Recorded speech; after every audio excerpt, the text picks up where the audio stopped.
চলো আজকে বানিয়ে নেই কেকের জন্য আমি এখানে ডিম, বেকিং পাউডার, লবণ, 1 কাপ ময়দা, 1 কাপ চিনি। এখন এগুলোকে ভালোভাবে একটা ফোম বানিয়ে নেব। 2 পাউন্ড কেকের জন্য 3টা ডিম নিচ্ছি। এখন এগুলোকে একটা ফোম বানিয়ে নেব। এখন ডিমগুলোকে সবগুলো ডিম ভেঙে দিচ্ছি। এখন দিয়ে দিব চিনি। চিনিটা তোমরা একবারে দিতে যেও না, অল্প অল্প করে দিয়ে ফোমটাকে বানিয়ে নিতে হবে। এখন ফোমটাকে ভালোভাবে বানিয়ে নিচ্ছি। অবশ্যই তোমরা মানে অল্প অল্প করে চিনিটা দিবা। এখন বাকি যে চিনিগুলো আছে ওগুলো দিয়ে দিচ্ছি।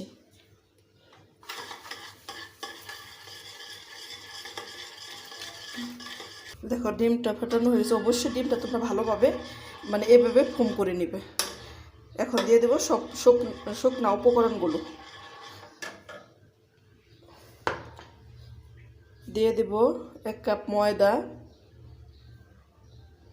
ময়দাটা দিয়ে ভালোভাবে একটা ব্যাটার তৈরি করে নিতে হবে।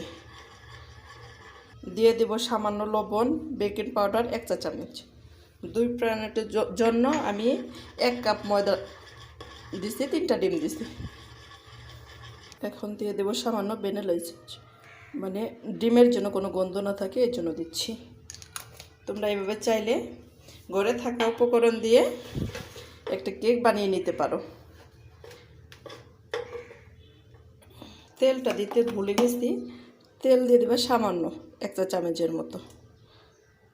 দেখো ব্যাটারটা পুরোপুরি রেডি, ঠিক এরকম স্মুথ হবে। এখন একটা বাটিতে এটা সেট করে নিব। এটা আজকে আমি রাইস কুকারে ভাপিয়ে নিব। তোমরা চাইলে ওভেনেও করতে পারো, কিন্তু আমি আজকে রাইস কুকারে ভাপিয়ে নেব। চুলাতেও করতে পারো। কেকের যে বাটিটা ছিল ওইটাতে আমি সবগুলো ব্যাটার ঢেলে দিচ্ছি।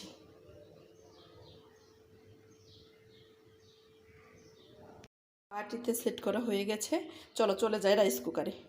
রাইস কুকারে পানিটা আমি দিয়ে রেখেছিলাম, এখন বসিয়ে দেব। ফিরে আসছি 30 মিনিট পর। দেখা যাক কী অবস্থা হয়। থেকে নামিয়ে নিয়েছি, এখন ঢেলে নিব।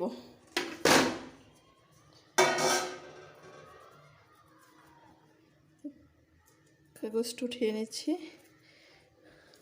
তোমরা চাইলে এভাবে বাসায় কেক বানিয়ে নিতে পারো, বাইরে খাবার না খেয়ে। বাস হয়ে গেল আমার নরম তুলতুলে কেক। আমার রেসিপিটি যদি তোমাদের ভালো লাগে আমার পেজটা ফলো করো, আমার ইউটিউব চ্যানেলটাকে সাবস্ক্রাইব করে দিও। সবাই ভালো থেকো, সুস্থ থেকো। আল্লাহ হাফেজ।